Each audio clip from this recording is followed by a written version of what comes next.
Sir, आज airports पर खाना इतना महंगा है। एक साधारण सी पानी की बोतल जो 20 रुपए की बाजार में मिलती है, वो एयरपोर्ट के भीतर जाकर फूड आउटलेट पे 100 रुपए की मिलती है।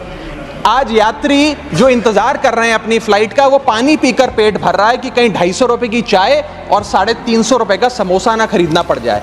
बताइए सर, एक आम आदमी एयरपोर्ट पर अपने जहाज का इंतजार करते हुए क्या एक चाय नहीं पी सकता? क्या इस पर कोई रेगुलेशन नहीं होना चाहिए? क्या कोई अफोर्डेबल कैंटीन का मैकेनिज्म नहीं होना चाहिए? एयरपोर्ट्स पर पार्किंग का ठेका किसी एक कंपनी को दे देते हैं और वो मनचाहे दाम वसूलती है। खास तौर पे छोटे एयरपोर्ट्स पे 200-250 रुपए प्रति घंटे की कार पार्किंग चार्जेस देनी पड़ते हैं। हमारे देश के एयरपोर्ट्स बस अड्डे जैसे बन गए हैं। बस अड्डों से बदतर हालत, बदतर व्यवस्था देश के एयरपोर्ट्स पर है सर।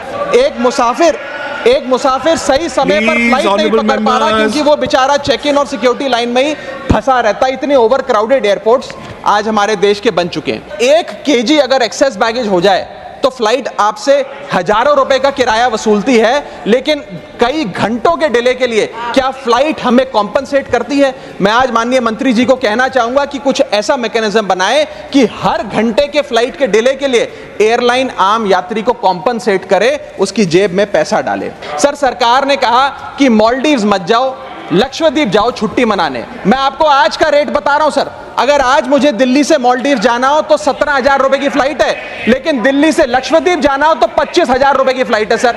तो बताइए, हम मालदीव जाएं कि लक्षद्वीप जाएं? और एक और दिलचस्प चीज है, एक ही सेक्टर की, एक ही दिन की सेम एयरलाइन जो अलग अलग समय पर उड़ती है, उसके भी रेट अलग है। आपको सुबह 10 बजे दिल्ली से बंबई जाना हो उस एयरलाइन से, उस तारीख पे आपको एक रेट मिलता है। 2 बजे की दोपहर की टिकट लेते हैं उसी एयरलाइन पे, उसी दिन पे, वो उससे दोगुनी हो जाती है।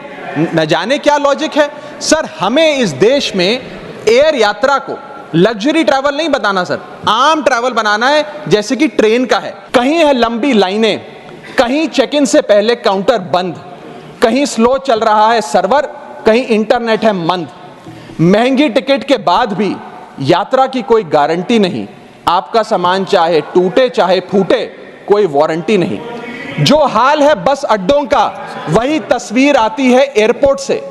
चाय हो या समोसा, नहीं मिल रहा 500 रुपए के नोट से। रोज फ्लाइटें रद्द हो रही हैं धमकी बम विस्फोट से। आखिरी में सर, कब तक आम आदमी मरता रहेगा एयरपोर्ट की छत गिरने की चोट से? जनता की मुश्किलें तो पल भर में मिट जाएं अगर सरकार को फुर्सत मिल जाए चुनाव या वोट से।